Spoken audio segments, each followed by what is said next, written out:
Greetings guys and gals, this is XIJABERWALKIX bringing you the best in esports. Today we have Starcraft 2, the CSL Collegiate Star League CSU versus, I still haven't looked it up, so they're going to be at the top right as the yellow Protoss player and the green Terran player versus CSU on the bottom left hand side as LegitOP as the, oh man, what's going on there, little misclick it looked like, as the blue Protoss player and projectfox as the purple Terran.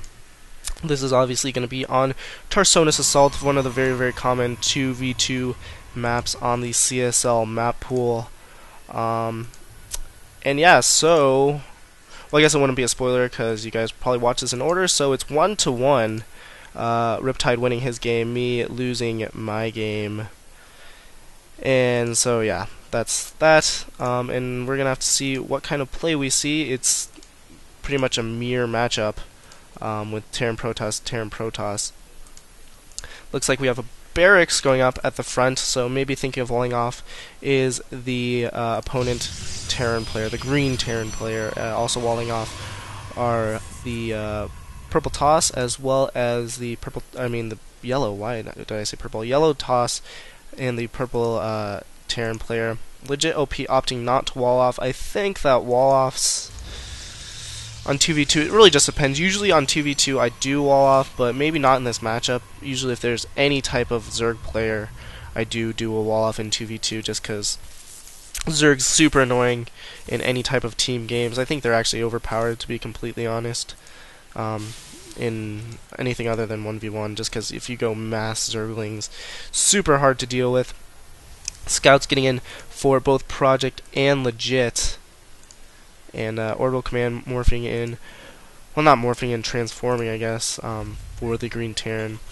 And same thing for projectfox, so pretty much mirror builds by all these players. Both tosses rather, getting their cybernetics core, and Terran players, well, I guess the green Terran player is getting a tech lab, and the purple Terran is opting not to go for tech lab, just pushing out some Marines right now. At the very least, we have both assimilators going up for the yellow toss, and only one refinery for the green Terran player. We do have one assimilator up for Legit, and one for projects. So yellow players going for some early gas. Except I really wouldn't call it that early because I always get my gas at that point in time.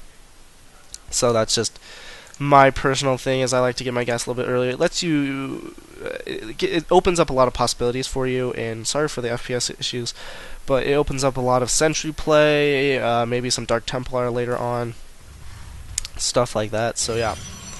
And now we see another gateway going down, warp gate technology being researched rather by both Protoss players, and they have the exact same thing going on for a little while there. Sentry going out for the yellow toss. Stim being researched by the green Terran player. Very good for that. Stim's very important. No upgrades going down.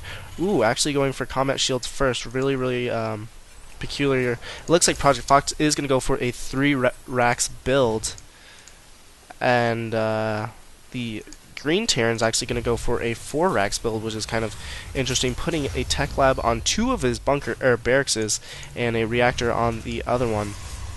If we look at the income, pretty much all the same, but oh wow, we need more harvesters over here. We need more harvesters. Just saying. But yeah, Legit is doing very good in terms of harvesters, and usually the Protoss players are going to be a little bit ahead just because the Terran players can get away with cutting SCVs, so because they have mules, and so that's very good there. Xel'Naga Watchtower being taken by Project, and the other one is both of them taken by Project, so the CSU team's going to have vision of all of this, going to see that Marauder coming in. Get away! Barely gets away from that Marauder in the nick of time. That Marauder retakes that Xel'Naga Watchtower for the opponent team. We have combat shields being researched for the green Terran. Comset going down from projectfox, maybe, seeing the army composition that is out for the yellow Protoss player, and it looks like they might be trying to make a move. We have a pylon at this frontal position, kind of a proxy pylon, if you could say so. And so he's going to be able to warp in units obviously a lot faster than warping them over here and moving in. Expanding, first one to expand is legit, and he has a pretty sizable army doing a very, very nice job there. Here comes an attack. We're going to have to see if they're able to break their opponents here. I think with this block up, it's kind of hard to go in for an attack. I think that he should take this army as it is out for the time being. If he does see this, this is going to be very, very good. And just massing their armies as SCV does see the forces at the front, and I think it'd be smart for the green player to go back into his base, which is what he's doing, and then put up that supply depot.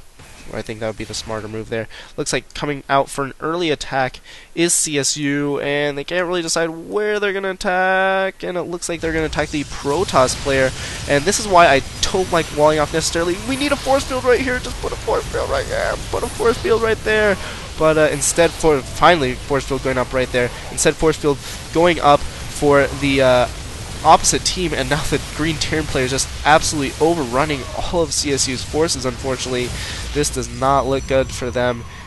At the very least, this possibly could be GG, although this base is really going to come into play because he does have that extra base with just so many forces for the yellow toss and the green Terran coming in. Sorry I don't remember the school. I'll actually probably should look this up after this game when I cast set 4, because there obviously is going to be a set 4 no matter who wins.